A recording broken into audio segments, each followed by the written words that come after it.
Okay भाई, तो मेरा इंट्रोडक्शन सबसे पहले कर लेते हैं। मेरा नाम हसान अहमद है। I was in Pakistan. Like मैंने पाकिस्तान से अपनी एजुकेशन की थी। मैंने एनईडी से इंजीनियरिंग की थी back in 2019। Then I worked in telecom industry क्योंकि मेरी इंजीनियरिंग टेलीकॉम में थी। मैंने 10 months to 12 months, मैंने लाइक 1 साल के करीब टेलीकॉम इंडस्ट्री में काम किया था। And then I worked as a data scientist in Affinity. और वहाँ पर अब मैं लाइक 2 साल से हूँ डेटा साइंटिस्ट लेवल 2, जिस सीनियर लेवल डेटा साइंटिस्ट। वहाँ पर उस पोजीशन पर मैं हूँ अभी वहाँ पर। और I also recently move to Germany. तो लाइक अब मैं एफिनिटी की जर्मनी ब्रांच में होता हूँ। और मैंने यहाँ पर अपना मास्टर्स भी स्टार्ट किया हुआ है इन आर्टिफिशियल इंटेलिजेंस।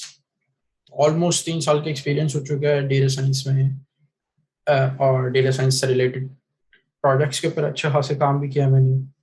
एफटीआई से मेरी एसोसिएशन इस तरह रही थी कि जब एफटीआई बिल्कुल स्टार्ट हुआ था तो मैं I was like one of the first few students of FTI. और तब से मेरी इनके साथ एसोसिएशन है। And then I have been teaching here ever since. और उसके बाद लाइक इनके मैं डेटा साइंस मॉड्यूल्स और पाइथन की चीज़ें, सारी चीज़ें इनकी कवर करते हैं हम लोग। डेटा साइंस मॉड्यूल्स ऑब्वियसली बात है सारे एक साथ नहीं पढ़ा सकता हूँ, क्योंकि टाइम नहीं होता। तो वहाँ पे डिफरेंट टीचर होते हैं। लेकिन अभी तक जितने पाइथन के कोर्सेज हुए हैं या सर्टिफिकेशन हुई हैं वो मोस्टली मैंने ही पढ़ाई हैं, या एक या दो और टीचर को पढ़ाई हैं। तो ये था मेरा छोटा सा इंट्रोडक्शन। अगर किसी को कोई सवाल हो मेरे इंट्रोडक्शन से या मेरी जर्नी से रिलेटेड काइंडली पूछ सकते हैं। मैं I was like as I already mention that मैं नॉन सीएस बैकग्राउंड से हूँ। तो अगर आप लोगों में से भी कोई उस बैकग्राउंड से आ रहा है तो यू आर मोस्ट वेलकम। आप लोग लाइक जो भी क्वेश्चन होगा उन्हें पूछना तो पूछ सकते हैं। तो मैं भी उसी एक जर्नी से गुजर कर आया हूँ, तो एक एक्सपीरियंस भी शेयर किया जा सकता है, कोई मसला नहीं। और वैसे लाइक थ्रू आउट द इस कोर्स हम लोग ना सारी एक्सपीरियंस साथ साथ शेयर करते हैं। आई थिंक प्रोग्रामिंग ये अच्छी चीज़ है कि लाइक सिंपली यहाँ पे कुछ लोग से प्रोग्रामिंग सीखने आया, जो कि इस कोर्स का एक्चुअली मकसद है। वरना बहुत सारे स्टूडेंट्स सिर्फ यहाँ पे डेटा साइंस पर्पज की वजह से, सिर्फ ओनली उसकी वजह से आते हैं। तो जब उनको लाइक प्रोग्रामिंग की बेसिक्स, बिल्कुल बेसिक्स पढ़ाई जा रही होती हैं, तो they get fed up sometimes. And like कि हम लोग इतनी बेसिक्स भी नहीं पढ़नी, हमें डेटा साइंस की चीज़ें पढ़नी है वो। तो उसके लिए एक पूरा अलग से कोर्स मौजूद है। अगर डेटा साइंस प्रॉपर पढ़नी है आपने तो उसके लिए पूरे 6 मंथ्स की certification, that's a good thing. And it is a good start. Like जो लोग बिल्कुल नॉन सेल्स बैकग्राउंड से होते हैं, I highly recommend those guys to like start from the scratch. And basics अगर पाइथन में ही आगे करना है तो पाइथन से स्टार्ट करें। प्योरली पाइथन को टाइम दें, not like don't focus on data science or anything, just python पहले सीखें and then move your way forward in any direction you want. Okay, so अच्छा, मैं अब क्लियर कर देता हूँ कि हम लोग किस तरह इसको लेके चलेंगे पूरे कोर्स को, ताकि एक और चीज़ भी क्लियर हो जाए आप लोगों को। ओके, तो नॉर्मली हम लोग जो पाइथन ट्रेनिंग करवा रहे थे पहले, और नॉर्मली जो डेटा साइंस की भी ट्रेनिंग्स में होता है, वो ये होता है कि मेरे पास कोड लिखा हुआ होता है और मैं उसको गो थ्रू करता हूँ कोड। एंड देन आप लोग साथ साथ कोड अगर करना चाहें तो करते हैं कुछ स्टूडेंट्स। और कुछ स्टूडेंट्स बस देखना चाहते हैं, पढ़ना चाहते हैं, तो वो कोड नहीं कर रहे होते साथ साथ। लेकिन पाइथन की जो ग्रुप ट्रेनिंग होती है उसमें हम लोग ये करते हैं, क्योंकि ये सिंपल छोटा सा ग्रुप बनता है और उसमें ट्रेनिंग्स उनके दरम्यान ट्रेनिंग होती है। तो उसमें हम लोग ये करने की कोशिश करते हैं कि पूरी लाइव कोडिंग करते हैं। सही है कि I also start from scratch, you guys also start from scratch. और हम लोग यहाँ से बिल्कुल एक ब्लैंक पाइथन की नोटबुक खोल के इस पर काम करने की कोशिश करते हैं। प्रॉपर जो भी एरर्स मेरे पास आएंगे, हो सकता है वो भी आप लोगों के पास आए, तो साथ साथ सब एरर्स भी निकालते जाते हैं एंड सारी चीज़ें करते जाते हैं। सही, ताकि आप लोगों को इस बात से हो कि एक सीजन प्रोफेशनल भी बैठा हो तो उसके भी एरर्स आते हैं, आप लोगों के भी एरर्स आएंगे, तो उससे कोई फर्क नहीं पड़ता। कोडिंग में सबके एरर्स आते हैं। जिन लोगों ने जुपिटर नोटबुक्स अभी तक इंस्टॉल नहीं किए हैं, सही, और पाइथन की पहली नोटबुक नहीं खुली है, तो उनको मैं बता देता हूँ कि करना क्या है कि आप लोगों के पास जब आप एनाकोंडा इंस्टॉल कर लेंगे, तो एनाकोंडा इंस्टॉल करने के बाद आप लोगों के पास नीचे ही इस तरह का एक ग्रीन कलर का एनाकोंडा नेविगेटर आप ओपन कर लें, या एनाकोंडा प्रॉम्प्ट ओपन कर लें। दोनों से आप जुपिटर लॉन्च कर सकते हैं। तो किसी भी एक जगह से आप जुपिटर को लॉन्च कर लें, एंड सिंपली आपके पास जो जुपिटर खुलेगा वो सबसे पहले आपका यूजर्स फोल्डर जो होता है, मतलब ये वाली जो डायरेक्टरी खुलती है, ये आपका सी ड्राइव में यूजर्स फोल्डर होता है। सही है। तो यहाँ पे खुलता है। तो अब it's up to you guys कि आप लोग यहाँ पर एक लेट्स से एक न्यू फोल्डर बना लें। लेट्स से मैंने न्यू फोल्डर बना लिया और इस फोल्डर को आप लोगों ने लेट्स से रीनेम कर लिया, सही है, पाइथन ग्रुप ट्रेनिंग, आप लोगों ने ये नाम रख लिया। और इस नेम में आके आप लोग यहाँ पर आके न्यू करेंगे और पाइथन 3 पे क्लिक करेंगे। जैसे आप पाइथन 3 पे क्लिक करेंगे तो एक अनटाइटल्ड जुपिटर नोटबुक खुल जाएगी, सही है। तो ये काम क्योंकि मैंने अपने लिए कर लिया है और मेरे पास एक दूसरी डायरेक्टरी है तो मैंने वहाँ पे कर लिया है, बट आप लोग ये चीज़ फॉलो करें पूरी। सो let me show you mine. So let's just open it here. So that's everyone is on the same page. Close the pages. So when you go back, when you open this, so this is a new one, new Jupyter Notebook. But when you go to this tab, this will open untitled IPYNB. So this is the extension of Jupyter Notebooks. Like जिस तरह PPT की PPT होती है, Word का Docs होता है, Text का TXT होता है, तो Jupyter Notebooks की एक्सटेंशन है। नेम वो शुरू में इसलिए नहीं दे पाता क्योंकि वो अनटाइटल देता है। नेम हम यहाँ से भी चेंज कर सकते हैं और हम नेम यहाँ पर आके लेट्स से हम लोगों ने कर दिया लैब और you can directly set this to lecture number 1। हम लोग बहुत इजीली कर सकते हैं। यहाँ पे आके देखेंगे तो ये हो जाएगा। ये जो ग्रीन हुआ हुआ यहाँ पे it means that it is still active, सही है। तो अगर मैं जुपिटर नोटबुक को शट डाउन करना है, डिलीट करना है, वो यहाँ से भी कर सकते हैं, सही है। बहुत सारे ऑप्शन है हमारे पास। हम यहाँ से भी आके कर्नल को शट डाउन कर सकते हैं, रीस्टार्ट कर सकते हैं, बहुत सारी चीजें, ये भी मैं बताता हूँ। फर्स्ट सब ना एटलीस्ट इस जगह तक पहुंचे। तो सबसे पहले स्टार्ट कर लेते हैं कि भाई what is programming and programming होती क्या है और हम लोगों को क्यों चाहिए, कर रहे होते हैं हम लोग, सही है। जिन लोगों को नहीं पता उन लोगों के लिए ये। तो नॉर्मली मैं जिस तरह एक बहुत ही बेसिक एग्जांपल से समझाता हूँ कि भाई हम लोग किसी भी बच्चे को लाइक जब बच्चा पैदा होता है तो हम लोग उसको कोई ना कोई माँ बाप या उसके इर्द गिर्द की जो एनवायरनमेंट होता है वो कोई ना कोई जबान बोल रहा होता है, सही है। और वो जबान को ही समझता है, उसी जबान को पिक करता है वो बच्चा एंड देन वो बड़ा हो जाता है, सही। तो पॉइंट इज के बच्चे को जबान नहीं पता थी लेकिन बच्चे को जबान सिखाई गई, बच्चे को जबान किसी ना किसी तरह आई एंड देन उसको इंस्ट्रक्शन मिलती थी जबान में, वो फिर वो काम करता था या नहीं करता था, जो भी वो एक होता था।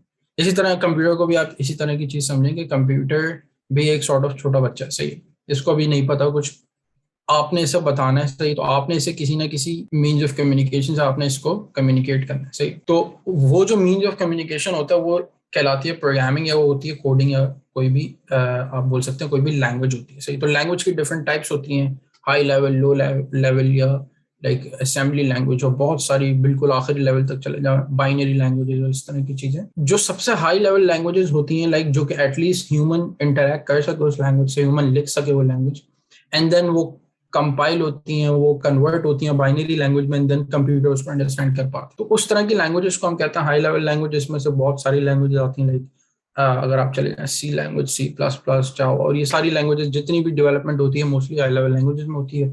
बहुत कम, एटलीस्ट मैंने नहीं देखी, बाकी यहाँ पे और भी ज्यादा एक्सपीरियंस लोग हैं तो भी बता सकते हैं कि लाइक लोअर लेवल लैंग्वेजेस में जहाँ पे डेवलपमेंट होती होगी तो वो डिफरेंट एप्लीकेशंस के लिए होती है, नॉट फॉर बेसिक पर्पसेस, सही। तो पाइथन भी बिल्कुल इसी तरह की एक लैंग्वेज है, सही है।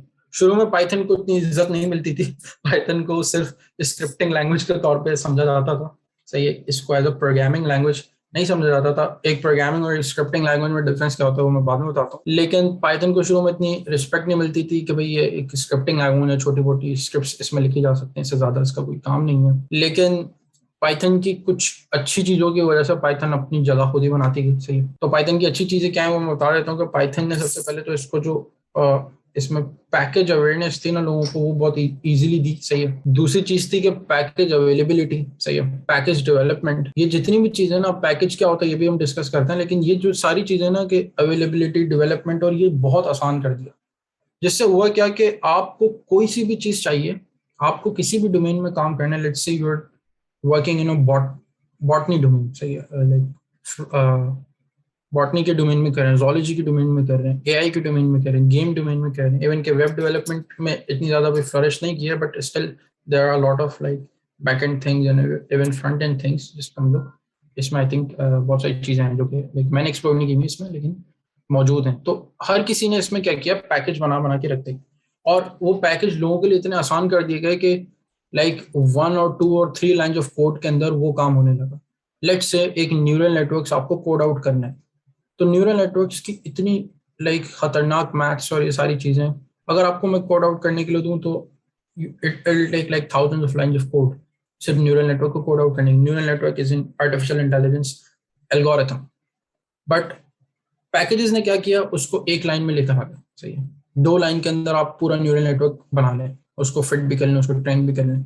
सही है, ज्यादा से ज्यादा आप थोड़े से कॉम्प्लेक्स पैकेजेस मिल जाना है टेंसर फ्लो वगैरह में, तो वहाँ पे थोड़ी ज्यादा आपको लाइंस लिखनी पड़ जाएंगी, बट लोगों के लिए आसानियां पैदा करती। तो जितनी ज्यादा आसानी पैदा करते गए पाइथन उतना ज्यादा वो तरह मतलब मशहूर होता रहा। तो जो ये लैंग्वेज बनी ना, कि ये एक आई वुड से कि कुछ अर्से में यूनिवर्सल लैंग्वेज भी बन सकती है, क्योंकि प्रोग्रामिंग की और मेजॉरिटी ऑफ यूनिवर्सिटीज में तो अब इसी पे सारी चीजें सिखाई जा रही हैं। तो वो इस वजह से कि भाई इजी टू लर्न है, बहुत इजीली कोई भी बंदा इसको इजीली याद कर सकता है। सिंटेक्स ज्यादा मुश्किल नहीं है। कुछ इसमें ऐसी चीजें हैं जो कि लोग बोलते हैं कि यार ये फालतू की चीजें, बट आई थिंक वो आगे जाके वो भी खत्म हो जाएंगी। लेकिन सिंटेक्स ज्यादा मुश्किल नहीं है, बहुत ही like close to English syntax है यहाँ पे।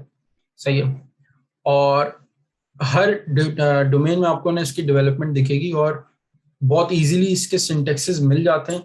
मतलब इसकी जो कम्युनिटी है ना, वो बहुत ज़्यादा स्ट्रांग हो गई है पाइथन की, जिसकी वजह से लोग इसको और ज़्यादा पसंद करते हैं। कि लाइक अगर आपके पास एरर आ रहा है और आपको वैसे ही ढूंढना है, तो किसी न किसी और के पास वो एरर आया हुआ होगा। और अगर नहीं भी आया हुआ, फर्स्ट टाइम आपको ऐसा फील हो रहा है कि आपको नहीं मिल रहा है एरर, आप अपना क्वेश्चन या अपना एरर पोस्ट करेंगे, it will just like I would say take 1 day at max. क्या लोग आपको रिप्लाई कर देंगे कम्युनिटी में से कोई भी पाइथन की, और आपको अपना एरर रिजॉल्व हो जाए। तो मेजॉरिटी जो पाइथन की गुड्स हैं वो यही हैं कि भाई इसके जो एक फ्री हैंड दिया गया लोगों को, और इवन के एक जो इसके डेवलपर, जो पाइथन के डेवलपर थे जो कि गूगल के थे, उन्होंने भी ये लिखा था कि पाइथन के अंदर फ्रीडम भी दिया गया है, लेकिन एक हद तक का, मतलब एक बैलेंस फ्रीडम है पाइथन में कोडर को या प्रोग्रामर को, कि वो अपने आप को एक्सप्रेस भी कर सकते हैं, लेकिन अपना लिमिटेड एक्सप्रेशन है यहाँ पे, कि जिसमें वो अपने आप को इनोवेटिव भी समझता है। क्योंकि कुछ लैंग्वेजेस या कुछ जगहों पे लोगों के पास बहुत ही कम ऑप्शंस होते हैं करने के लिए, जिसकी वजह से ना जो इनोवेटिव माइंडसेट वाले लोग होते हैं ना, वो बोलते हैं हम नहीं कर सकते इस लैंग्वेज में, हम लोग इनोवेट नहीं कर सकते। सही है, तो पाइथन के अंदर वो चीज़ है कि अगर एक इनोवेटिव बंदा भी बैठा हुआ है ना, तो वो भी अपना काम कर सकता है, और अगर एक नॉर्मल बंदा उसको बाय रूल्स चलना, सारी चीज़ें बस नॉर्मल जो सब बताई गई वो करनी है, तो वो भी सब कुछ हो सकता है। तो ये उस माइंडसेट से लैंग्वेज डेवलप की गई थी, और वो माइंडसेट दिखता भी है। Like recently I have been developing our like my own framework, और उसके लिए मुझे लाइक कोई मतलब वो मेरा एक टास्क था, मुझे अपना एक ओन फ्रेमवर्क बनाना था मशीन लर्निंग का, जिसमें हमें कोई और पैकेज यूज नहीं करना था। सही है, सिवाय बेसिक जो पाइथन के फंक्शंस हैं, और खुद से मैथ्स लिखनी थी। तो वो पूरी इनोवेशन थी। सही, तो वहां पर हर चीज पॉसिबल थी। लाइक हम लोग समझ जाते हैं किस तरह करें, क्योंकि कमिंग फ्रॉम बैकग्राउंड जिसने सिर्फ पैकेजेस यूज किए पूरी जिंदगी, और उसको बोल दिया जाए फ्रॉम स्क्रैच कोड करो, तो मुश्किल होता है। लेकिन जब हम करने बैठे तो हमें पता चला नहीं, it is possible. Different different maths के फंक्शन लगे, और सारी चीजें मैथ्स से सॉल्व होती है। तो इन दी एंड मतलब मैथ्स और प्रोग्रामिंग का एक कॉम्बिनेशन बना के आप इनोवेशन भी कर सकते हैं। एंड अगर आप उस हद तक की टेक्निकल डिटेल्स में नहीं जाना चाहते, then there are lot of packages that can just give you the same output in just 2 और 3 लाइन ऑफ कोड, और सिंपल लाइन ऑफ कोड, ज्यादा मुश्किल नहीं। तो ये पाइथन का एक बेसिक इंट्रोडक्शन है। पाइथन में मशीन लर्निंग और एआई साइड पर फ्लरिश मतलब एक्सपोनेंशियली ज्यादा बेटर कर लिया, बजाय इसके कि C# और C++ या कोई सी भी और लैंग्वेज। वो सिर्फ ये इस वजह से था क्योंकि पैकेजेस लाइक डेवलपमेंट बहुत तेजी से हुई। साइकिट लर्न की, टेंसरफ्लो हालांकि अवेलेबल है दूसरी जगहों पे भी, लेकिन टेंसरफ्लो, केरास, पाईटॉर्च, इसकी डेवलपमेंट बहुत तेजी से हुई। सही, लोगों ने अडेप्ट जल्दी कर लिया, और इन्होंने फिर ना फॉरन इंटीग्रेशन और स्केलेबिलिटी को भी फैक्टर रखा कि यार हम चलो, एक कुछ लैंग्वेज होती है ना कि वहाँ पे आप काम तो कर सकते हो, लेकिन जब एक्चुअली में प्रोडक्शन एनवायरनमेंट में लेके जाने की बात होती है तो वो पॉसिबल नहीं हो पा रहा होता। तो उन्होंने इस चीज़ को जल्दी से माइंड में रख के ऐसी चीज़ें डेवलप कर दी कि भाई लोगों को जाने की जरूरत नहीं पड़ी दूसरी लैंग्वेज। उन्होंने बोला सही है, अगर हम मॉडल यहाँ से बना रहे हैं तो बस हम APIs बना के कनेक्ट करवा लेंगे अपने क्लाउड से, इससे उससे। तो उनको ना फिर दूसरी लैंग्वेज में जाने की जरूरत नहीं है। और फिर AI क्योंकि एक ऐसी फील्ड है जिसमें कोई सी भी डोमेन से लोग आ सकते हैं। सही है, लाइक डिफरेंट डिफरेंट डोमेन से लोग आते हैं, और ये लाइक मैं जितने डेटा साइंस पढ़ा रहा हूँ या मेरे साथ भी जितने लोगों ने डेटा साइंस पढ़ रहे हैं उनमें डिफरेंट फील्ड्स आते हैं, तो सबके सब CS बैकग्राउंड के नहीं होते, तो उन्हें पाइथन, वो इसलिए पाइथन को प्रेफर करते हैं क्योंकि पाइथन ईजी होती है सीखना, बजाय इसके कि जावा या कोई और ऐसी लैंग्वेजेस में थोड़े से सिंटेक्स कॉम्प्लेक्स हो जाता है as compare to Python. Okay भाई, लेट्स स्टार्ट। आप लोग कोशिश करें कि 2 विंडोज बनाने, अगर 2 विंडोज अगर नहीं बनानी आती तो विंडोज में बताया, तो I am not sure about Mac, but window का बटन दबा के आप लोग एरो की लेफ्ट और राइट दबाएंगे तो इस तरह करके आप लोगों का एक साइड पे एक स्क्रीन आ जाती है, दूसरे टैब पे दूसरा टैब आप लोग खोल सकते हैं। तो 2 टैब खोल के लाइक इन पैरेलल आप लोग काम कर सकते हैं। एक साइड पे जूम रख लें, जूम को थोड़ा छोटा कर लें क्योंकि मैं यहाँ पे, और इसको जूम इन कर लूंगा ताकि नजर आ जाए, और दूसरी साइड पे आप लोग अपनी जुपिटर नोटबुक खोल। ओके भाई, लेट्स मूव फॉरवर्ड। अब थोड़ा सा जुपिटर नोटबुक्स को जल्दी से समझ लेते हैं। हम जुपिटर नोटबुक्स पे क्यों आए ये भी मैं बताया था, क्योंकि ऑब्वियसली पाइथन जरूरी नहीं है कि इस पर आप कोड करें। ये चीज आप लोगों ने समझ ली कि ये एक डायरेक्टरी की जगह ये आपके एक्चुअली फोल्डर्स हैं जो कि कंप्यूटर में बने हुए हैं, ये सिर्फ उसको एक डिफरेंट वर्जन है देखने का जुपिटर नोटबुक्स की तरफ से। ये एक्चुअली में नोटबुक होती है, सही। इन नोटबुक में होता क्या है कि नोटबुक में 2 से 3 चीजें होती हैं। पहली चीज ये खुली हुई चीज है, इसको हम कहते हैं सेल, इसको हम कहते हैं कोड सेल, सही है। दिस इज कोड सेल, यहाँ पे लिख देता हूँ। ये कोड सेल है। कोड सेल किस तरह पता चलता है कि ये कोड सेल है? पहली चीज तो इसकी डिफरेंशिएशन ये होती है कि यहाँ पे ये इन का इन लाइन लिखी हुई होती है और ये स्क्वायर ब्रैकेट्स होते हैं, वरना आप यहाँ से भी देख सकते हैं यहाँ पे कोड सेलेक्ट हुआ होता है। अगर एक मार्कडाउन सेलेक्ट हुआ है, सही है, तो फिर ये एक कोड सेल नहीं रहता, ये सिंपली एक कमेंट या एक हेडिंग वाला सेल बन जाता है। और रॉ एनबी कन्वर्ट का भी एक सेल होता है और एक हेडिंग का भी। हेडिंग और मार्कडाउन मोर और लेस सेम है, सही है। Heading just gives you hashes and that's it, but raw nb convert भी एक सॉर्ट ऑफ जावा का कोड लिखने के लिए यहाँ पे आप लोग कर सकते हैं। इसके अंदर एक कुछ जगह पे आपको ना कुछ अपनी नोटबुक को अच्छा बनाने के लिए करना होता है, तो इस चीज को अभी हम इग्नोर करते हैं। हमारे लिए मेन चीज होती है कोड इन मार्कडाउन, सही है। Let's just go to code. तो कोड में ये होता है कि आप जो भी चीज लिखेंगे वो क्या कहते हैं एग्जीक्यूट होगी अगर आप उस पर यहाँ पे रन का बटन क्लिक कर दें, सही है। जुपिटर नोटबुक्स पे क्यों आए, ये इस बात का जवाब दे देता हूँ। जुपिटर नोटबुक्स हम लोग इसलिए आए क्योंकि हम लोग हैं अभी लर्निंग फेज में, सही है। और लर्निंग फेज में मुझे एक प्रोग्राम ना लिखवा के उसे बार बार कंपाइल करवाने की मुझे अभी वो नहीं है कि मैं कंपाइल कराऊं फिर आप लोग आउटपुट के बॉक्स में जाके आउटपुट देखें, सही है, फिर दोबारा कोड आगे करें एंड देन दोबारा से रन ऑल करें, इस तरह की चीजें मुझे अभी लर्निंग फेज में क्या कराना होता है कि हम लोग जो काम कर रहे हैं उसका फौरन हमें आउटपुट वहीं दिखे। लेट्स से मैं 1+2 यहाँ लिख रहा हूँ, सही, और मैं यहाँ पे रन का बटन मैंने क्लिक किया तो मुझे फौरन ही आउटपुट दिखे, सही है। तो नोटबुक के अंदर एक्चुअली में होता है क्या है, जुपिटर नोटबुक्स का मकसद तो बहुत बड़ा है, लेकिन अभी बिल्कुल बेसिक चीज समझ लेते हैं कि यहाँ पे जो आप काम कर रहे हैं, जिस सेल में आपने काम किया वो सेल आप एग्जीक्यूट करेंगे, सही है। वो इंडिपेंडेंटली एग्जीक्यूट होगा और उसका आउटपुट वही नीचे दे देगा, जो भी इसका आउटपुट है, सही है। अभी तो हम लोगों ने बहुत सिंपल सी चीज किया, तो जो भी इसका आउटपुट होगा वो हमें नीचे दे देगा। तो ये जो चीज होती है, इस मकसद के लिए हम लोगों ने जुपिटर नोटबुक्स अभी के लिए सेलेक्ट किया, वरना आगे जाके इसका और भी मकसद है जुपिटर नोटबुक के, लेकिन हमने अभी इस मकसद के लिए किया ताकि हमें साथ साथ आउटपुट देखे और हमारा पूरा लेक्चर एक साथ चले, सही। जो भी हमने काम किया ऊपर से नीचे तक चलता जाए, ताकि हमें बार बार ना अपने पिछले कोड को या डिफरेंट फाइल को देखने की जरूरत ना पड़े, और हमारी सब कुछ इनपुट्स एंड आउटपुट्स, हमारा कोड और आउटपुट सब एक जगह पे सेव हो। मतलब अगर मैं इसको सेव कर दूंगा और कल भी आके खोलूंगा तो ये 1+2 भी यहीं पे होगा और 3 भी यहीं पे होगा, भाई दोनों चीजें कहीं नहीं जाएंगी। मतलब ऐसा होता है कि नॉर्मली प्रोग्राम्स में क्या होता है कि आप जो करते हैं फिर आउटपुट जो हट जाता है तो फिर वो हट जाता नहीं, लेकिन यहाँ पे सेव रहेगा। तो I hope this is clear. अभी के लिए हम लोग जो चीजें समझ लेते हैं वो ये सेव का बटन है, सही है। This is plus button, plus means insert cell below. तो आप जितने सेल्स ऐड करना चाहें आप सेल्स ऐड कर सकते हैं। आप किसी सेल को की टाइप चेंज करना चाहते हैं तो आप टाइप चेंज कर सकते हैं, सही है। दोबारा उसे कोड में बदलना चाहते हैं तो दोबारा कोड में बदल सकते हैं, सही। किसी सेल की पोजीशन अप डाउन करना चाहते हैं तो आप सेल की पोजीशन अप डाउन कर सकते हैं इससे, सही है। ये कॉपी सेल और इस तरह की कट का ऑप्शन भी, आप इस सेल को कट करना चाहते हैं आप कट कर लें, सही है। रन, स्टॉप और रीस्टार्ट कर्नल विद डायलॉग, इस तरह की चीजें। कर्नल क्या होता है? Kernel is this whole Jupyter notebook. इस जुपिटर नोटबुक पे यहाँ पे अगर हम गौर से देखें तो यहाँ पे लिखा Python 3, which means that we are using Python 3. This circle shows that our kernel is idle, सही है, हमारा कर्नल जो है अभी कुछ नहीं कर रहा, कोई चीज रन नहीं हो रही, कुछ नहीं हो रही। जब हम लोग यहाँ पे कोई चीज रन करते हैं तो आप बस अभी मैं यहाँ पे एक चीज रन करता हूँ तो आप यहाँ पे देखिएगा कि हम यहाँ पे कर्नल का जो पाइथन 3 के बराबर में जो सर्कल है वो थोड़ी देर के लिए ग्रीन या थोड़ा सा ग्रे टाइप का होता है और वो रनिंग पे चला जाता है, और जैसे ही रन होके वो जैसे ही रन करता है क्योंकि अभी तो हमने बिल्कुल ही छोटा सा काम किया है तो वो तो लाइक नैनो या नैनो सेकंड से भी कम में होगा, तो जब भी वो दिख भी नहीं पा रहा हमें।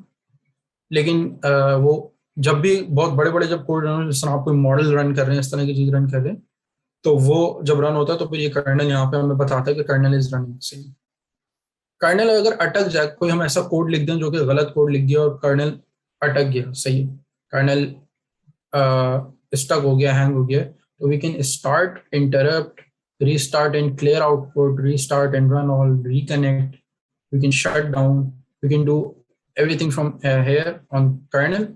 और अगर एक इंडिविजुअल सेल को भी हमें डिफरेंट तरीकों से करना है तो वो यहाँ पे उसके ऑप्शन है, run cells and select below, run cells, run all above, run all below. Cell की टाइप यहाँ से भी चेंज हो सकती है, सेल के आउटपुट को अगर हमें क्लियर करना है, सेल के क्या कहते हैं, ये सारे आउटपुट्स को अगर क्लियर करना है तो ये सारी चीजें यहाँ से पॉसिबल हैं। तो ये अभी तक के लिए काफी है, विजेट्स वगैरह लाइक ये आप लोग बाद में चीजें कर सकते हैं, इसके लिए कुछ डिफरेंट चीजें डाउनलोड करनी पड़ती हैं, लेकिन मेनली जो चीजें यूज होती हैं वो ये चीजें यूज होती हैं। इंसर्ट, तो वो इंसर्ट यहाँ से भी कर सकते हैं, लेकिन अगर अबव इंसर्ट करवाना है तो आप यहाँ से इंसर्ट आगे कर सकते हैं। तो लेट्स कैंसिल दिस आउट। अभी पहले कोड से स्टार्ट करते हैं। पहला कोड मैं यहाँ पे आप लोगों को बोलूंगा कि इसको मार्कडाउन में कन्वर्ट करते हैं। पहले हम मार्कडाउन समझ लेते हैं। पाइथन जुपिटर नोटबुक में मार्कडाउन का फायदा ये होता है कि ये एक टेक्स्ट बॉक्स बन जाता है हमारे लिए, कि हम इसमें टेक्स्ट लिख सकते हैं। तो हम यहाँ पे पहला टेक्स्ट लिखते हैं, भाई this is our first lab of Python GT, और यहाँ पे हम लोगों ने इसको रन कर दिया। अब रन करने के लिए ना, मार्कडाउन को रन करने के लिए ऑब्वियसली बात है कोई कोड तो है नहीं, रन करेगा नहीं, ये सिंपली इसको बस मार्कडाउन जो एडिट बॉक्स से हटाकर इसको नॉर्मल पोजीशन में ले आता है। अच्छा, रन करने के 2-3 तरीके हैं। एक तो ये रन का बटन पे क्लिक करना है, सही है। दूसरा आप कंट्रोल एंटर दबा सकते हैं, सही है। कंट्रोल एंटर जब आप दबाते हैं तो ये रन करने के बाद उसी बॉक्स पे रहता है, सही है। लेकिन अगर आप शिफ्ट एंटर दबाते हैं तो ये कंट्रोल करने के बाद, मतलब रन करने के बाद, ये नीचे एक न्यू सेल क्रिएट कर देता है। लेट्स से कि मैं ये सारे तीनों सेल्स कैंसिल आउट कर देते हैं। अभी मैं शिफ्ट और एंटर दबाता हूं यहाँ पे, तो ये एक न्यू सेल नीचे खुद ही क्रिएट कर देता है, सही है। अगर ऑल्ट एंटर दबाते हैं तो वो नीचे, अभी क्योंकि था नहीं तो वो क्रिएट करेगा, लेकिन अगर है तो वो उस पर मूव कर जाता है। ये चीज control enter, alt enter, shift enter तीनों से रन हो जाती है जुपिटर नोटबुक के सेल्स। तो हम लोगों ने पहला यहाँ पे कर लिया। इसको भी हम लोग मार्कडाउन में कन्वर्ट करते हैं, सही है। और इसको मार्कडाउन में कन्वर्ट करके यहाँ पे हम लोग सीखते हैं हेडिंग डालना, सही है। तो हेडिंग डालने के लिए आप एक सिंगल हैश अगर यूज करेंगे तो वो हेडिंग 1 होगी, मतलब सबसे ज्यादा बड़ी हेडिंग होगी। जिस तरह वर्ड में हेडिंग 1, हेडिंग 2, हेडिंग 3, हेडिंग 4 इस तरह होता है, तो यहाँ पर भी इसी तरह अगर आप डबल हैश से करेंगे तो हेडिंग 2 हो जाएगी, फिर 3, 4, 5, 6 एंड फिर 6 के बाद 7 के ऊपर वो हेडिंग नहीं रहती, वो सिंपली हैशेस होते हैं, सही है। तो लेट्स डू दिस। और हमारी हेडिंग 1 क्या होगी कि भाई लेट्स से हेडिंग 1 नहीं, हेडिंग 2 या हेडिंग 3 से स्टार्ट करते हैं, क्योंकि मतलब 3 साइज वाली हेडिंग से स्टार्ट करते हैं और हम यहाँ पे लिखते हैं, सही। तो हम लोग अभी सबसे पहला काम ये करते हैं कि भाई आउटपुट किस तरह लेकर आते हैं हम पाइथन के अंदर किसी भी चीज का। तो यहाँ पर सबसे पहले यहाँ तक काम कर लें, then will jump on to the next thing. ये जो हेडिंग मैंने बनाई है ये बनेगी जुपिटर में, सही है। लेकिन अगर आप इसको किसी और पाइथन में लेके जाते हैं, लेट्स से स्पाइडर में या पाइचार्म में आप यही कोड खोलते हैं, तो वहां पे ये हेडिंग नहीं रहेगी, वहां पे उस मतलब ये कमेंट बन जाएगा फिर। अच्छा, ठीक है। मतलब वो हैश लगे होंगे लेकिन कमेंट बन जाएगा। अभी कमेंट भी आगे पढ़ेंगे तो उसके लिए ओके, लेट्स मूव फॉरवर्ड।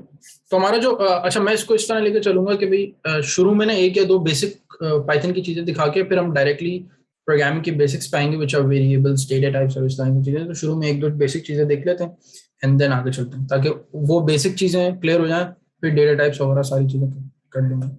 तो वही पहली चीज हम लोग जो पाइथन में देखेंगे दैट इज प्रिंट स्टेटमेंट। सही है। अब प्रिंट स्टेटमेंट अगर मुझे कोई भी आउटपुट में प्रिंट करना है, मैंने लिखा है how to print output in Python. अच्छा यहाँ पे क्वेश्चन मार्क बता देता हूँ ताकि पता चलेगा हमारा क्वेश्चन क्या है जिसको हम सॉल्व करें। सही है। तो हमें करना है प्रिंट पाइथन में। तो प्रिंट करने के लिए एक सिंपल सा सवाल है कि भाई इस तरह प्रिंट करना है, तो उसका बड़ा सिंपल सा आंसर है कि प्रिंट जिस तरह लिखा हो उसी तरह प्रिंट लिखें पाइथन में, प्रिंट चलता है बिल्कुल इजीली। यहाँ पे कोई और कमांड नहीं है जिस तरह सी इन सी आउट या डिफरेंट लैंग्वेजेस में डिफरेंट कमांड होती है, पाइथन में प्रिंट प्रिंट ही है। जस्ट जो एक चीज याद रखनी होती है दैट इज के प्रिंट स्मॉल पी के साथ है, कैपिटल पी के साथ नहीं है। कुछ रूल्स एंड रेगुलेशन हैं पाइथन की, वो मैं साथ साथ बताता जाऊंगा। सही है। लेकिन पहला रूल है कि पाइथन इज केस सेंसिटिव। तो पी अगर मैं बोल रहा हूँ स्मॉल है तो उसका मतलब अगर मैं कैपिटल पी के साथ करूंगा कुछ तो वो एरर आएगा। और हम यहाँ पे ना सारे एरर्स वगैरह सब ट्राई करेंगे। तो मैं अभी प्रिंट करवाना चाहता हूँ भाई 1, कि 1 प्रिंट हो मेरे पास।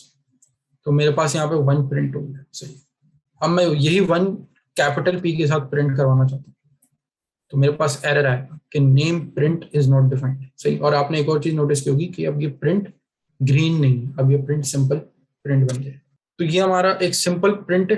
हम 3-4 और प्रिंट अप्लाई कर लेते हैं। हम यहीं पे 2-3 और प्रिंट कर लेते हैं। प्रिंट 2+3 कुछ यहाँ पे ना मैथमेटिकल चीजें डाल देते हैं। 2+3 -8 डिवाइडेड बाय 3 कुछ भी डाल देते हैं। सही। उसका भी कोई आंसर आ जाएगा। और प्रिंट लिखते हैं यहाँ पे। सही। ये हो गया तीसरा प्रिंट।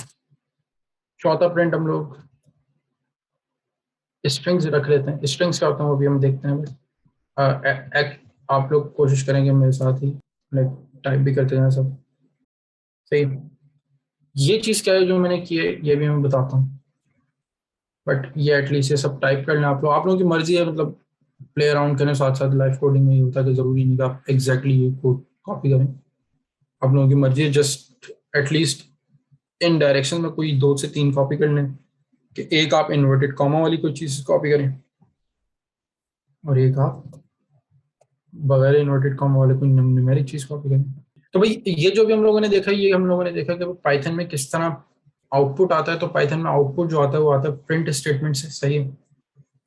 प्रिंट स्टेटमेंट से समझे जो लिखने वाली जो टेक्स्ट आउटपुट्स होते हैं वो सारे आ जाते हैं मोस्टली। सही है। इमेजेस और इस तरह की डिफरेंट जो डेटा टाइप्स वगैरह हैं वो डिफरेंट तरीकों से आती हैं, उनके लिए डिफरेंट फंक्शंस हैं। सही। लेकिन बेसिक जो चीज, बेसिक प्रिंट कराने वाली जो चीज है वो प्रिंट से आउटपुट आ जाता है मेरे पास, ये जो कि आ रहा है। सही। यहाँ पे मैंने एक सिंपल नंबर लिया था 1, उसने प्रिंट कर दिया। यहाँ पे हम लोगों ने एक मैथमेटिकल एक्सप्रेशन लिखी, उसने उसका आंसर प्रिंट कर दिया। यहाँ पर भी हमने एक एक्सप्रेशन लिखी, उसका आंसर प्रिंट कर दिया।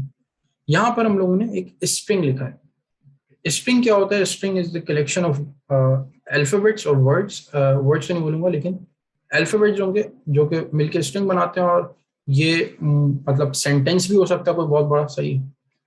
स्ट्रिंग जरूरी नहीं है कि सिर्फ वर्ड्स ही हैं, एक पूरा सेंटेंस भी हो सकता है, और क्या कहते हैं मल्टी लाइन सेंटेंस भी हो सकता है। तो बहुत सारी चीजें हो सकती हैं। तो हम लोगों ने यहाँ पे एक स्ट्रिंग लिख दिया GT2, और यहाँ पे हम लोगों ने 1 लिखा, लेकिन 1 एज अ स्ट्रिंग लिखा हमने। सही। तो ये भी इसने इसको भी इसी तरह प्रिंट करवाया, और GT को भी इसी तरह प्रिंट करवाया जिस तरह एक नॉर्मल न्यूमेरिक चीजों को प्रिंट कराया था। लेकिन इसने ये एज अ इनपुट लिए थे स्ट्रिंग्स। तो 2 से 3 चीजें हमने सीखी हैं। पहली चीज तो प्रिंट का फंक्शन सीखा। दूसरी चीज उसमें उसके ब्रैकेट्स में किस तरह चीजें लिखना सीखा। लेकिन जो तीसरी बहुत ही बेसिक सी चीज है लेकिन एक इम्पॉर्टेंट चीज है, वो पुरानी पाइथन में नहीं होती थी। सही। तो वो ये चीज है कि brackets brackets are also important in Python. के फंक्शंस के आगे जो फंक्शन है ना, बिल्ट इन फंक्शन है, उनके आगे ब्रैकेट्स लगते हैं। सही है। कुछ फंक्शन होंगे कि उनमें कोई इनपुट नहीं जा रहा होगा, इस तरह यहाँ तो हम 1, 2 और ये सब इनपुट दे रहे हैं इसमें। सही है। कुछ फंक्शन होंगे आगे आके आप देखेंगे उनमें कोई इनपुट नहीं जा रहा होगा, लेकिन वहां पर भी आपको ब्रैकेट लगाने, मतलब खाली ब्रैकेट लगाने पड़ सकते हैं आपको, लेकिन आपको लगाना पड़ेंगे। सही है। इस तरह इवन के प्रिंट में भी, मतलब बल्कि बीच में कर देते हैं, प्रिंट भी आप खाली ब्रैकेट के साथ कर सकते हैं। खाली ब्रैकेट को वो as a new line consider करता है। तो यहाँ पर आप देख सकते हैं कि उसने इसको एज अ न्यू लाइन किया। तो प्रिंट के अंदर भी वो फंक्शनैलिटी मौजूद है, खाली ब्रैकेट, और इस तरह के बहुत सारे फंक्शन आगे आते हैं जिनमें आप खाली ब्रैकेट से भी उसे कॉल कर सकते हैं और वो फंक्शन रन हो जाता है। तो ये हमारे पहली चीज थी जो कि हम लोगों ने पाइथन के अंदर सीखनी थी, कि क्यों क्यों सीखनी थी बिल्कुल डायरेक्टली। मैंने पहली प्रिंट से क्यों सिखा रहा हूँ, वो इसलिए सिखा रहा हूँ कि भाई ये प्रिंट ही हमें हर जगह जगह यूज हो रहा होगा। और एक बड़ा फेमस फंक्शन है, एक बड़ा फेमस कोड है जो कि नॉर्मली हर कोई लिखता है हर लैंग्वेज स्टार्ट करने से पहले, तो हम लोग भी लिख लेते हैं कि वो एक ट्रेडिशन चला आ रहा है लैंग्वेजेस का। तो ये नहीं, हेलो वर्ल्ड का हमने प्रोग्राम लिखना है तो यहाँ पे इतना सा लिखना पड़ेगा और ये आपको हेलो वर्ल्ड हो जाएगा। आपको अपने नाम के साथ भी लिखना है, तो लेट से मैं अपना नाम लिख लेता हूँ, आपको अपना नाम लिखना है। तो ये हम लोगों ने यहाँ पे प्रिंट की जो बेसिक चीजें वो देखनी, बहुत ही बेसिक चीजें सीखी हैं। प्रिंट भी थोड़ा अच्छा फंक्शन है, प्रिंट में भी और बहुत सारी चीजें मौजूद हैं, वो हम लोग थोड़ा थोड़ा साथ साथ टाइम टाइम के साथ देखते जाएंगे। नेक्स्ट हम लोग चलते हैं भाई हमारी जो सवाल, जो मैंने लिस्ट बनाई हुई है एक सवालों की, मैं उन सवालों को फॉलो कर रहा हूँ ताकि वो सारी चीजें बेसिक से कवर होती जाए। तो नेक्स्ट जो सवाल है वो है भाई how to add comments. Okay भाई, नेक्स्ट चीज है भाई हाउ टू ऐड कमेंट्स। हम लोगों के पास जुपिटर नोटबुक्स में एक लाइक एडवांटेज मौजूद है कि हमारे पास मार्कडाउन मौजूद है, सही। लेकिन लेट्स से कि मुझे कोड के बीच में कुछ ऐसी पॉइंटर्स डालने अपने लिए कि ताकि अगर मैं बाद में कोड देखूं तो वो मुझे पता चले, हाँ यार मैंने यहाँ पे ये किया था, या मैंने यहाँ पे ये किया था, या मैंने वहां पे वो किया था। सो इस तरह की चीजों को बोलते हैं, और हम चाहते नहीं है कि बस वो हमारे लिए पॉइंटर्स हो, वो कोड का हिस्सा ना हो। तो ऐसी चीजों को नॉर्मली हर लैंग्वेज में बोला जाता है कि वो कमेंट्स है, सही है। हर लैंग्वेज में उन्हें बोला जाता है कि वो कमेंट्स है। लेट्स सपोज अभी हम लोगों ने यही लिखा है ना, इसी कोड को कॉपी कर लेते हैं, और इस कोड के आगे ना मुझे, लेट्स सपोज ये कोड ना बड़ा कॉम्प्लेक्स कोड है और मुझे नहीं पता कि यार मैं अगर एक महीने बाद देखूं तो मैं शायद इसे समझ ना पाऊं, लेट्स से।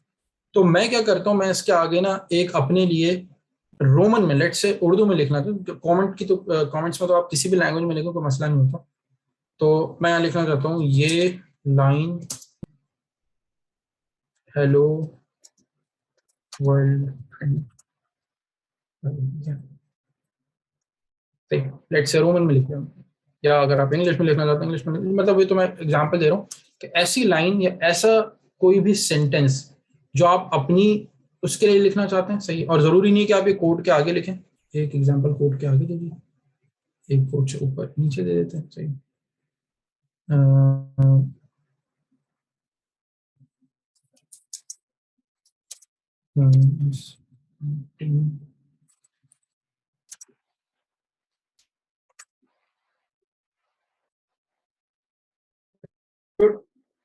ये वो लाइन है जो कि रन नहीं हुई, क्योंकि अब मैं इसको भी रन करूंगा तब भी वही आउटपुट आएगा जो ऊपर आया था, सही है। तो कमेंट्स कभी भी आपके कोड में कोई हिंड्रेंस क्रिएट नहीं करते। इट्स जस्ट वो आपके लिए पॉइंटर्स होते हैं ताकि आप बाद में देख सकें, और सिर्फ आपके लिए नहीं होते। ऑब्वियस बात है, जब आप कोडिंग करने आते हैं, फुल फ्लैश कोडिंग कर रहे होते हैं, तो आपका कोड आपके मैनेजर्स देख रहे होंगे, आपके पेयर्स देख रहे होंगे, और सब इंटीग्रेट हो रहा होगा, या कोई और बाद में आके देखे, कोई जूनियर आके देखे, तो they should be able to understand your code, सही है। और अगर कहीं पे कोई कॉम्प्लेक्स चीज की हुई है, आपने बिल्कुल ही न्यू चीज की हुई है, तो वहां पर आपने डॉक्यूमेंटेशन करना जरूरी होती है, क्योंकि ये प्रोफेशनल प्रोग्रामिंग के अंदर डॉक्यूमेंटेशन एक बड़ी इंपॉर्टेंट चीज होती है, सही है। तो वहां पर डॉक्यूमेंटेशन करना जरूरी होती है। तो डॉक्यूमेंटेशन या तो एक तरीका कि आप टेक्निकल राइटिंग करना शुरू करें डॉक्यूमेंटेशन के लिए, और सारे कोड को एक्सप्लेन करें किसी एक डॉक्यूमेंट में, सही। या दूसरी चीज है कि आप कोड के साथ ही एक्सप्लेन करें अपने आप को, सही। कोड के साथ ही सारा ना कमेंट्स वमेंट्स डाले हों, ताकि जो भी काम कर रहे हैं ना उसे हर लाइन पता चल रही हो कि इस लाइन से ही हो रहा है, इस लाइन से ही हो रहा है, ये चीज चेंज करने से ही हो जाएगा, ये चीज चेंज करने से ही हो जाएगा। तो वहां पे रिक्वायर्ड होता है, सही है। अच्छा, ये दोनों जो मैंने एग्जाम्पल दिए ना, ये मैंने दिए हैं सिंगल लाइन कमेंट। अब मैं यहाँ एक हैश डालूं, दो हैश डालूं, तीन हैश डालूं, जितने भी हैश डालूं, उससे कोई फर्क नहीं पड़ता, क्योंकि ये मैं सेल ब्लॉक के अंदर, सॉरी कोड सेल के अंदर मैं हैश डाल रहा हूँ। तो कोड सेल में जब भी आप हैश डालेंगे तो वो कमेंट ही बनेगा, सही है। तो सिंगल लाइन कमेंट है भैया। अब ये मल्टी लाइन भी देख लेते हैं। तो कोड सेल में आप जब भी एक हैश डालें या मल्टीपल हैशेस डालें, इससे कोई फर्क नहीं पड़ने वाला। सिंगल लाइन कमेंट्स इस तरह होते हैं, सही है। अब हम आ जाते हैं मल्टीपल लाइन कमेंट्स में, सही है। मल्टीपल लाइन कमेंट्स किस तरह होते हैं, वो ट्रिपल इन्वर्टेड कॉमास से होते हैं, सही है। अब ये डबल लगाएं या सिंगल लगाएं, इससे कोई फर्क नहीं पड़ता। आपको ट्रिपल इन्वर्टेड कॉमर्स लगाने चाहिए। Simply given this is a multi-line, क्योंकि कभी कभार ऐसा होता है कि बहुत बड़ी डॉक्यूमेंटेशन होती है और एक लाइन में नहीं आ रही होती, तो वहां पे हैश यूज नहीं हो सकता एक लाइन में, तो वहां पे आपको मल्टी लाइन कमेंट चाहिए होते हैं। सही है, तो मल्टी लाइन के लिए ऑब्वियसली बात आपको नीचे जाना पड़ेगा। और इवन के ये चीज ना सिर्फ कमेंट्स में एप्लीकेबल नहीं है, ये चीज प्रिंट स्टेटमेंट में भी एप्लीकेबल है। जिस तरह मैं आपको यहाँ दिखाता हूँ कि अगर मैं हसान को नेक्स्ट लाइन में लेके जाऊंगा तो हसान ब्लैक में आ गया, मतलब हसान इस प्रिंट स्टेटमेंट का हिस्सा नहीं है। सही है, तो उस चीज को भी खत्म करने के लिए ये चीज यूज हो सकती है कि मैं अगर ये चीज मतलब ट्रिपल इन्वर्टेड कॉमर्स यहाँ पे डाल दूं और यहाँ पर मैं आसान को नेक्स्ट लाइन में लिखा हूं, तो ये तब भी वैसे ही रहेगा। सही, बस ये नेक्स्ट लाइन के अंदर प्रिंट कर देंगे। तो ये जो चीज होती है ना, इस चीज को यहाँ पर भी एप्लीकेबल है, प्रिंट में भी, और ये हमारा मल्टी लाइन कमेंट में भी एप्लीकेबल। मल्टी लाइन कमेंट को हम लोग यहाँ पे एक प्रिंट स्टेटमेंट डाल लेते हैं और यहाँ पे कोई भी ऑपरेशन परफॉर्म कर लेते हैं, या लेट्स से हम दोबारा वो अपना ट्रेनिंग में टू लिख लेते हैं। आपको यहाँ दिख रहा है कि मल्टी लाइन कमेंट यहाँ पे प्रिंट नहीं है। मल्टी लाइन कमेंट की सिर्फ एक डिफरेंस ये है सिंगल लाइन कमेंट से, वो ये है कि अगर आप इसके नीचे कोई भी एग्जीक्यूटेबल लाइन नहीं लिखते तो वो जुपिटर नोटबुक्स में, एटलीस्ट जुपिटर नोटबुक्स में, वो इसको एज अ प्रिंट स्टेटमेंट जैसी कोई चीज समझता है जुपिटर नोटबुक्स, और इसको प्रिंट करने की कोशिश करता है इस कमेंट को जुपिटर नोटबुक्स में। लेकिन ऑब्वियसली बात है, कमेंट आप डालेंगे जब जब आप कुछ ना कुछ काम कर रहे होंगे, मतलब यहाँ पे आप कोई भी काम कर रहे हो तो तभी आप कमेंट डालेंगे। सही है, ऐसे फालतू में अगर आपने कमेंट डालना है तो आप डायरेक्टली मार्कडाउन यूज कर लें। सही है, जुपिटर नोटबुक्स में। और अगर आप कहीं और पे भी डाल रहे हैं तो आप क्या कहते हैं, नीचे कहीं ना कहीं कोई ना कोई कोड तो कर ही रहेंगे नीचे ऊपर कहीं ना कहीं, तो वो उसको ही रीड करेगा, दूसरी चीज को रीड नहीं करेगा। तो ये कहलाते हैं भाई comments, single line comments and multi line comments. Next जो सवाल जो आता है दिमाग में अभी यहाँ तक कि भाई ये तो हम लोग काम कर रहे हैं, सही है, हेलो वर्ल्ड इसमें, लेकिन अगर मुझे कोड के अंदर कोई चीज सेव करनी है ताकि मैं उसे बाद में यूज कर सकूं, तो ऑब्वियसली बात है हम लोग ऐसा तो नहीं कर सकते कि भाई हर चीज प्रिंट में ही लिख दें। सही है, मुझे कोई ऑपरेशन परफॉर्म करना, कुछ भी करना हो, मुझे फॉर द टाइम बीइंग काम करते वक्त उसे सेव करना है और फिर बाद में उसे यूज करना है, तो फिर हम क्या करें। सही है, तो फॉर दैट इसका जो आंसर है वो ये है कि भाई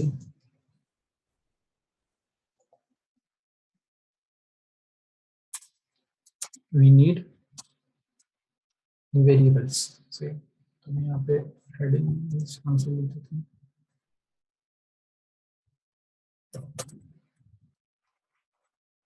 ताकि आप लोग पता हो कि भाई ये टॉपिक है वेरिएबल्स के लिए स्टार्ट है।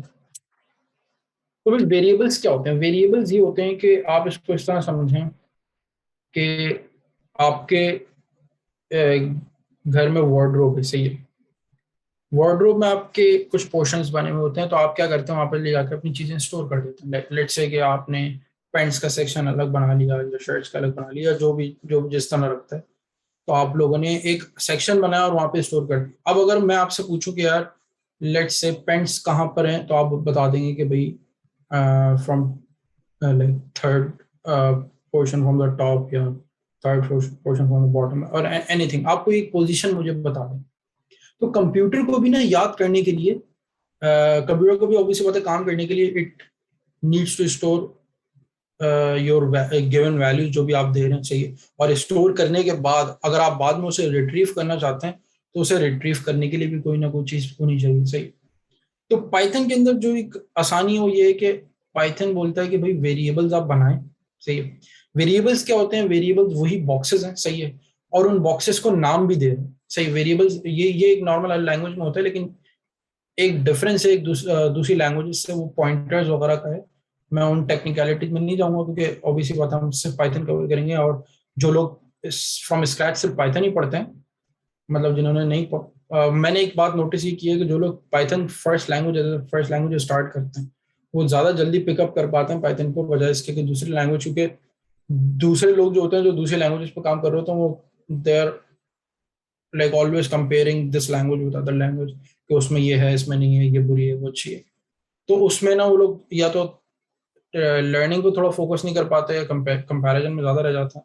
क्योंकि मैंने भी पाइथन पढ़ने से पहले एक दो लैंग्वेजेस पढ़ी हुई थी, तो मैं भी शुरू में ही कर रहा था, लेकिन फिर मैंने ये चीज़ छोड़ दी थी कि मैं कंपैरिजन करना छोड़ दिया। तो मैंने बोला जो इसमें अभी वो पहले वो चीज़ सीखना थी, देन विल मूव फॉर।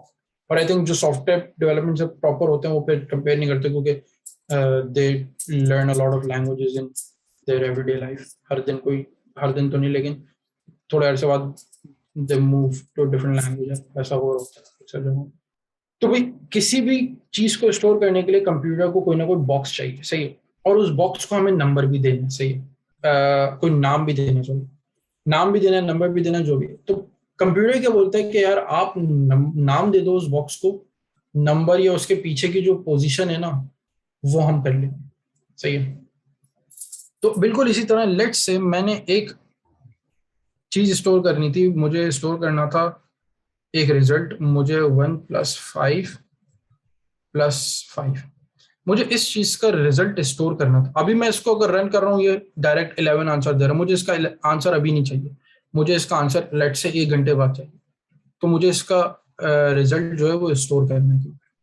तो मैंने क्या किया, मैंने बोला यार मैं इसका रिजल्ट स्टोर करने के लिए मैं कोई ना कोई बॉक्स बना लेता हूँ या कोई ना कोई वेरिएबल बना लेता हूँ जिसमें ये रिजल्ट स्टोर हो जाए, सही। तो मैंने एक वेरिएबल बनाया और उस वेरिएबल को मैंने नाम दिया ए, और वेरिएबल में इसका रिजल्ट लेके किस तरह किया, मैं लेके गया इज इक्वल्स टू के थ्रू। इज इक्वल्स टू को नॉर्मली प्रोग्रामिंग लैंग्वेजेस के अंदर बोला जाता है असाइनमेंट ऑपरेटर, कि मैंने इस चीज को जो मेरी राइट हैंड साइड पर है, राइट हैंड साइड वाली चीज को असाइन किया है लेफ्ट हैंड वाली चीज में, सही। राइट हैंड साइड को असाइन किया लेफ्ट हैंड वाली चीज, विच मीन्स मैंने इस चीज को इस वेरिएबल में स्टोर कर दिया। अब मैं इसको रन करूंगा तो अब ये ए के अंदर स्टोर हो गया। अब मैं किसी और सेल में जाके, लेट से 1 घंटा हो गया हमारे पास, 1 घंटे बाद जाके मैं ए को कॉल कराऊंगा तो ए कॉल हो जाएगा। मैं ए को प्रिंट कराने आऊँ यहाँ पे, आप देख रहे हैं वो प्रिंट ए नहीं कर रहा, वो प्रिंट ए के अंदर जो वैल्यू है वो कर रहा है। तो ये जो चीज होती है दिस इज कॉल्ड वेरिएबल, सही है। और हम लैंग्वेजेस में वेरिएबल्स क्रिएट करते हैं, उनमें वैल्यूज स्टोर करते हैं ताकि हम उनको बाद में यूज कर सकें। और ये कंप्यूटर की रैम वाली मेमोरी में होते हैं, कंप्यूटर की हार्ड ड्राइव या उस तरह की चीज़ों में नहीं होते। लाइक ये जब तक आप काम कर रहे हैं इस जुपिटर नोटबुक के इस कर्नल पे, तब तक मेमोरी के अंदर एक ब्लॉक बना हुआ है जिसका नाम ए है, उसमें 11 सेव हुआ है। जैसे ही आप ये कर्नल बंद करेंगे एंड पाइथन बंद करेंगे, वो मेमोरी इरेज हो जाती है। अनलेस और अनटिल आप इसे सेव करवाना चाहें परमानेंटली, तो तब परमानेंटली करवाने के लिए आपको इसे किसी ना किसी टेक्स्ट फाइल में सेव करना पड़ेगा, वो सेविंग का प्रोसेस अलग है। तो ये हम लोगों ने एक बेसिक वेरिएबल देखा है। अब हम लोग ना कुछ और वेरिएबल्स को भी करते हैं, देन एक और क्वेश्चन आता है जो नॉर्मल प्रोग्रामर्स के दिमाग में आता है, उस क्वेश्चन को भी लेकर चलते हैं। तो जरा जल्दी से हम लोग एक दो और वेरिएबल्स कर लेते हैं। यहाँ पे इसको 1 असाइन करते हैं, इसको 2.3 असाइन करते हैं, y को एक स्ट्रिंग असाइन कर देते हैं, इसको कॉम्प्लेक्स नंबर असाइन कर देते हैं। तो यहाँ पे हम लोगों ने इस चीज को x के अंदर हम लोगों ने 1 स्टोर किया। 1 एक इंटीजर चीज है, सही है, मतलब एक ऐसा नंबर है विदाउट डेसिमल पॉइंट। b के अंदर मैंने 2.3 किया जो कि एक फ्लोटिंग पॉइंट नंबर है, मतलब एक डेसिमल पॉइंट वाला नंबर है। y के अंदर मैंने एक वर्ड किया, और जो अभी हम लोगों ने ऊपर भी प्रिंट स्टेटमेंट में देखा था कि जब भी वर्ड लिखना है या कोई स्ट्रिंग लिखना है, जिसको हम स्ट्रिंग कहते हैं, वो सिंगल या डबल इन्वर्टेड कॉमास में आता है। एंड z में हम लोगों ने कॉम्प्लेक्स नंबर इनपुट किया। अब यहाँ पे एक डिफरेंट कोड आ गया, सही है। ये हो सकता है, मैं अज्यूम करता हूँ आप सबको पता हो, लेकिन अगर नहीं पता तो हम लोग क्या क्या कर सकते हैं, यहाँ पे कमेंट कर सकते हैं ताकि हमें पता हो। कॉम्प्लेक्स नंबर क्या होता है, real part plus imaginary part जो होता है उसके साथ एक कोई इस तरह का सफिक्स या प्रीफिक्स लगा हुआ होता है। मैथ्स में लिखते हुए हम लोग आयोटा लगाते हैं, आई लगाते हैं, लेकिन पाइथन में आई जो है वो इस तरीके से नहीं होता जो जे उन्होंने एलोकेट किया कॉम्प्लेक्स या इमेजिनरी पार्ट के लिए।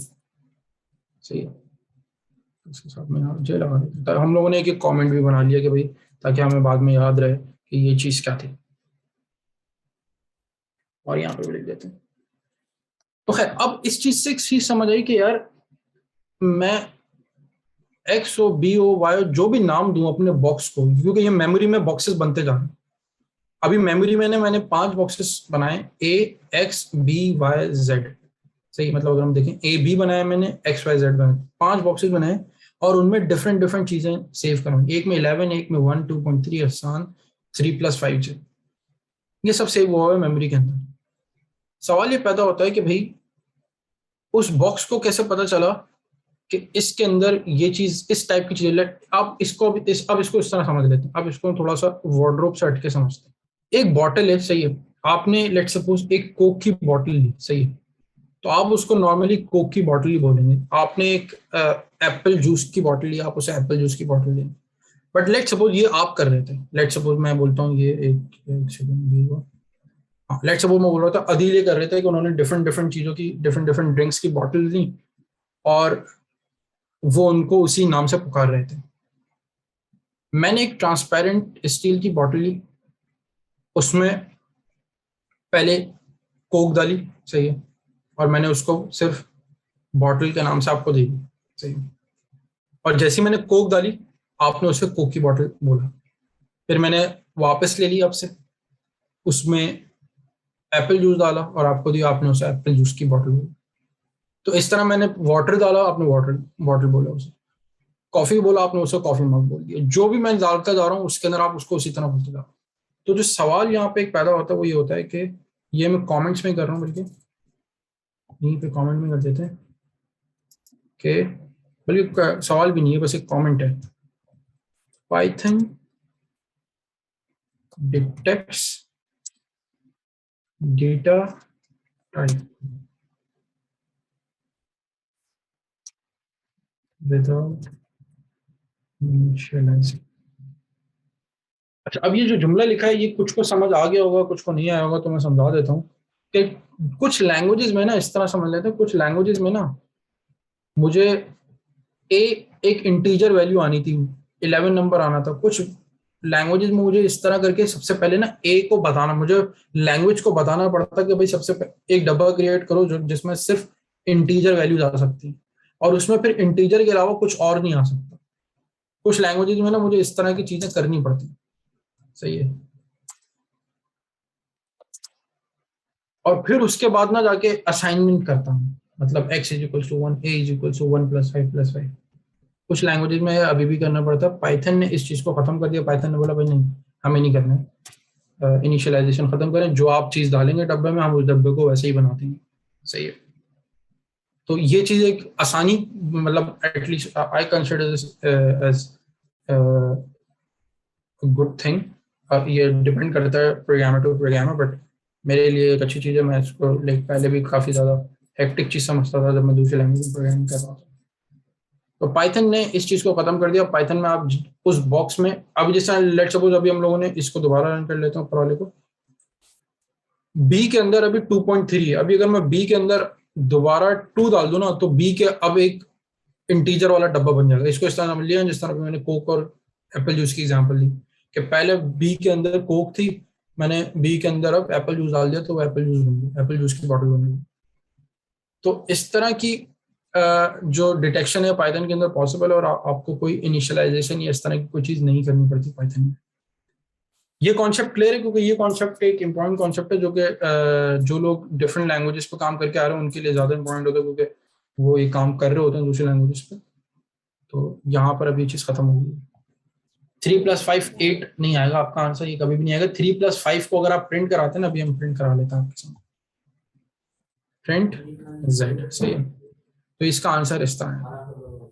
ये प्लस नहीं हो रहा, ये एक वैसे ही इमेजिन आएगा। कॉम्प्लेक्स नंबर है। ये कॉम्प्लेक्स नंबर है, जिन लोगों ने कॉम्प्लेक्स नंबर पढ़ा है उनको क्लियर होगा कि कॉम्प्लेक्स नंबर दुनिया में ना हर चीज कॉम्प्लेक्स नंबर, लाइक दुनिया में जो नंबर सिस्टम हम पढ़ते हैं ना, तो हर चीज के एक अबू होते हैं ना, इस तरह। तो नंबर सिस्टम के अबू हैं कॉम्प्लेक्स नंबर। हम लोग जो नॉर्मली चीजें पढ़ते हैं, हम लोग रियल पार्ट पे चीजें पढ़ते हैं कि भाई इंटीजर्स, फ्लोटिंग पॉइंट और ये चीज, लेकिन हर नंबर के साथ एक इमेजिनरी पार्ट लगा हुआ होता है। ये मैथ्स का एक ना अजम्पशन है मैथ्स की, कि हर नंबर के साथ एक इमेजिनरी पार्ट लगा हुआ है। नॉर्मली जो हम लोग मैथ्स पढ़ते हैं ना, उसमें इमेजिनरी पार्ट 0 होता है, सही है। लेकिन कुछ जगहों पे जहाँ पे अगर आप बिल्कुल बेसिक से नंबर सिस्टम्स पढ़ें, लाइक ये 8-9 क्लास में पढ़ाया जाता है, कि वहां पे कॉम्प्लेक्स नंबर से पढ़ाया जाता है कि भाई नंबर्स या मैथ स्टार्ट होती है कॉम्प्लेक्स नंबर से, सही है। रियल पार्ट भी होता है, इमेजिनरी पार्ट होता है, दोनों एक साथ अगर आप पढ़ें तो आप कॉम्प्लेक्स नंबर की भी पूरी एक फील्ड पढ़ सकते हैं, सही है, उसके भी पूरे चैप्टर्स होते हैं। लेकिन नॉर्मली फिर क्या होता है, हमें रियल पार्ट में तोड़ा जाता है, उसमें रैशनल इरेशनल और इस तरह की चीजों में तोड़ के हमें वो वही पढ़ाया जाता है, और फिर हम आगे वही पढ़ते रहते हैं। और ऑब्वियसली बात है, रियल पार्ट ही रियल वर्ल्ड की चीजें सिमुलेट करता है, बट इन रियलिटी बहुत सारी मैथमेटिकल कैलकुलेशन में इमेजिनरी पार्ट आ जाता है। तो ये तो मैं यहाँ पे मैंने एग्जांपल देने के लिए समझाया था कि अगर इमेजिनरी पार्ट भी लिखना हो आपने कभी कैलकुलेशन में, तो इस तरह लिख सकते हैं।